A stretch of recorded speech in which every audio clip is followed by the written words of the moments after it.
মুন্সিগঞ্জ ৩ আসন ১৭৩ নং মুন্সিগঞ্জ সদর ও গজারিয়ার সকল ভোটারদেরকে জানাই আমার পক্ষ থেকে শুভেচ্ছা অভিনন্দন। বিশেষ করে নতুন ভোটার যারা রয়েছেন, তরুণ ভোটারদেরকেও আমার পক্ষ থেকে জানাই বিপ্লবী অভিনন্দন। আপনারা জানেন যে ভাষা আন্দোলন, ৬৯-এর গণ অভ্যুত্থান এবং ৭১-এর মহান মুক্তিযুদ্ধ এবং সবশেষ ২৪-এর যে গণ অভ্যুত্থানের সকল শহীদদের প্রতি আমার শ্রদ্ধা এবং আহতদের প্রতিও আমার শ্রদ্ধা। আপনারা জানেন যে এই লড়াই সংগ্রামের অগ্রগামী নায়ক হচ্ছিল তরুণ, তারুণ্য এবং ছাত্র যুবকরা। ভাষা আন্দোলন থেকে শুরু করে, মুক্তিযুদ্ধ থেকে শুরু করে এবং যতগুলো যে আপনার ৬৯-এর গণ অভ্যুত্থান থেকে শুরু করে এবং ২৪ পর্যন্ত ছাত্রদের যে তাদের ত্যাগ, রক্ত দেওয়ার যে ইতিহাস, তাদের যে লড়াই সংগ্রামের যে ইতিহাস, এই জাতি কখনো ভোলেনি এবং ভুলবে না। বছরের পর বছর কালক্রমে এই দেশে ইতিহাসের মধ্যে এই ছাত্রদের ভূমিকার যে অবদান সারা জীবন স্বর্ণাক্ষর হয়ে থাকবে, এই রক্ত দিয়ে লেখা থাকবে।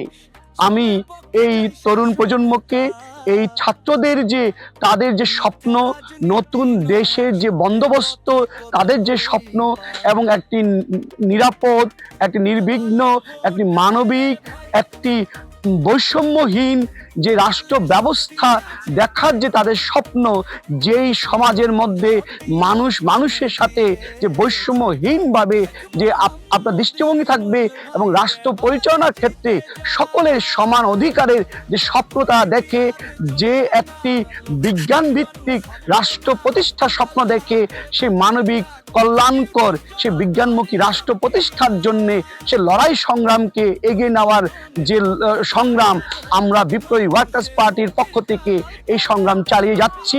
আমরা সেই অধিকারের প্রশ্নে আমাদের আপোষহীন যে লড়াই, সেই সংগ্রামকে আরো এগিয়ে নিতে এই বিপ্লবী ওয়ার্কার্স পার্টির এবং বাংলাদেশের যে গণতন্ত্র মঞ্চ, সেই গণতন্ত্র মঞ্চ এবং বিপ্লবী ওয়ার্কার্স পার্টি আমি মনোনীত প্রার্থী এই মুন্সিগঞ্জ ৩ আসনে আমি শেখ মোহাম্মদ শিমুল।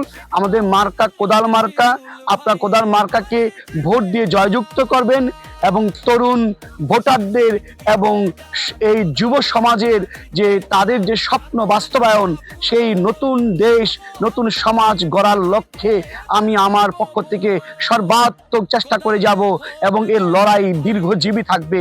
যতদিন না এই মুক্তিকামী মানুষের মুক্তির সর্বশেষ যে মুক্তি না আসে, সে যাবৎ পর্যন্ত লড়াই চলমান থাকবে এবং এই নির্বাচনের মাধ্যমে এই লড়াইকে আরো এক ধাপ এগিয়ে নেবেন এবং এই জয়ের মাধ্যমে যে সংসদ নির্বাচনে যে সংসদের যে আপনার প্রার্থী নির্বাচিত হওয়া, সেখানে আমি যদি প্রার্থী নির্বাচিত হই, তাহলে সেখানে এই ছাত্রদের এবং তরুণ সমাজের পক্ষে যে আইন প্রণয়ন, সে আইন প্রণয়নের জন্য আমি আমার পক্ষ থেকে সর্বাত্মক ভূমিকা রাখবো। এই সুযোগটুকু আপনারা দিবেন, তারুণ্যকে জয় করবেন, তারুণ্যের যে স্বপ্ন, সেই স্বপ্নকে বাস্তবায়ন করবেন এবং কোদাল মার্কাকে জয়যুক্ত করবেন। এই আহ্বান জানিয়ে সকলকে আমার পক্ষ থেকে শ্রদ্ধা ও শুভেচ্ছা জানাচ্ছি। কোদালে ভোট দে রে ভাই, কোদালে শক্তি আছে তাই।